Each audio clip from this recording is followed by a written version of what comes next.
What's up, you guys? Welcome back to another video, and I hope everyone is having a great day. If you're not, positive, abundance, uplifting vibes to you. If you are new, welcome to my channel.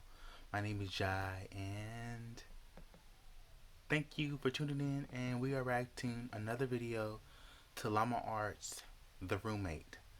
So sit back, relax, and let's get into it. This video is sponsored by NordVPN. More details at the end. The Roommate. Looking for a new roommate is always a daunting task. Even though you interview and take the time to get to know that person, you don't truly find out who they are until you start living with them. I begun searching for a roommate after I decided to leave my current residency. I was contacted a couple of hours after placing an ad on the Facebook Marketplace. The message read, "Hey Chris, I'll be moving out of my current apartment this August and I'm looking to room with someone new, as my roommates are moving to California this year. I'm 27 and I'm currently going to school. When I'm not at school, I enjoy hiking and watching movies. I also apprentice at a taxidermy shop on the days I don't have class. Hope that's not weird. It's always been a fun hobby of mine. Anyway, I'm looking forward to hearing back from you. Have a great day, Lunaire."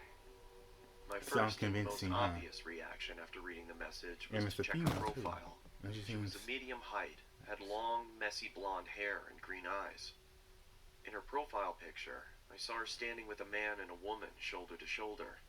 They each adorned goofy grins and held up peace signs. Under the photo, the caption read, "Love my roommates." I smiled to myself and decided to send her a message back.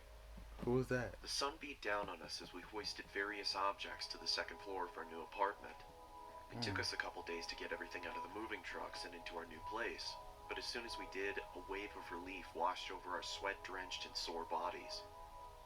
After a couple more hours of rearranging, we each grabbed a beer from the fridge and sat on the porch. We reminisced about old 90s cartoons and what video games we obsessed over as kids, and as the sun started to set, I truly felt relaxed and confident that things were going to work out. A week later, I started a new job for a construction company that was owned by a good friend of mine. As I was getting ready, I heard the front door swing open. I walked into the living room to see Lunaire and her friend David sliding in a large box. "What you got there?" I asked. Through a strained grunt, she replied, "I bought a freezer to store some of the animals I'm planning on using in my taxidermy work. I hope that's alright." I was obviously hesitant at first, as there was no mention of this happening in the first place, but I eventually accepted and returned to my room to continue getting ready for work. Quote-unquote animals. I came home at around 9 p.m. after having a couple of beers with friends and noticed that the freezer was nestled snugly in the lower part of the pantry. A low hum could be heard reverberating off of the inner walls. I was curious to see what was inside, but didn't want to intrude on Lunaire's business, so I went into my room and changed into more comfortable clothing. After changing, I came back out to the kitchen and started making a sandwich. I opened the fridge and grabbed what I needed. As I turned around, I stubbed my toe onto the island countertop and let out a long, exasperated grunt. Through my frustration, I slammed the fridge door shut and checked my toe to see if there was any bleeding. Yes, As I raised my head back up, I was greeted by a shadowy figure. Lunaire was standing in the doorway leading to her room. The darkness behind her almost seemed to. I thought that was a hallway when I first saw it. "Is everything okay?" I thought that was a hallway to the other building, but it's the whole room. "Shit, yeah, that's pretty nice. I'm sorry. I just slammed my toe into the corner of the countertop as I was making a sandwich. I hope I didn't wake you." "It's fine," she said, in the same deflated tone as before. She then turned around and walked back into the darkness of her room. I could tell that she was pissed, so I quietly made my sandwich and retreated back to my room as well, only hearing the low hum from the freezer as I closed my door. I had the next day off, so I was able to sleep in a little longer than usual. When I finally emerged from my room, I walked into the kitchen to make breakfast. As I opened the refrigerator, I noticed that the light wasn't turning on and there was a lack of cold air escaping from inside. I turned around and flipped the light switch to confirm my suspicion. Sure enough, the power was out. "Damn it," I muttered under my breath. I walked over to Lunaire's room and knocked on her door to tell her about the power outage if she didn't already know, but there was no answer. I then remembered that she had classes that day and probably wasn't home. I walked back to the kitchen and past the pantry. As I did, I slipped on the floor but was able to catch myself on the countertop. What the? I angrily exclaimed as I looked down at the floor trying to figure out what I had slipped on. It was blood. It had started to leak from the corner of the freezer and pool onto the floor. I quickly tried to open the freezer to find out the cause of the viscous liquid, but then I noticed that it had a padlock attached to it. I don't remember seeing that before. I ran out to my car and grabbed my toolbox from the back seat. I approached the freezer and set my tools down on the nearby countertop. I then pulled out a small pair of bolt cutters and snapped through the metal of the padlock. It fell to the ground with a large thud. I creaked open the top of the freezer and was greeted with a putrid stench that permeated my nostrils. I quickly pinched my nose and walked away gagging in response. I guess I should have realized that was going to happen, I muttered to myself in between gags. After gaining my composure, I grabbed some gloves from under the sink and started taking inventory. I could see a couple of dead birds and plastic bags wedged into the corners of the freezer.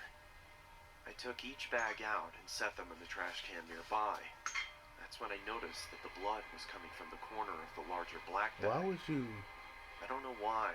throw a filth to of open the top dead of the bag animals and in peer the trash inside. can?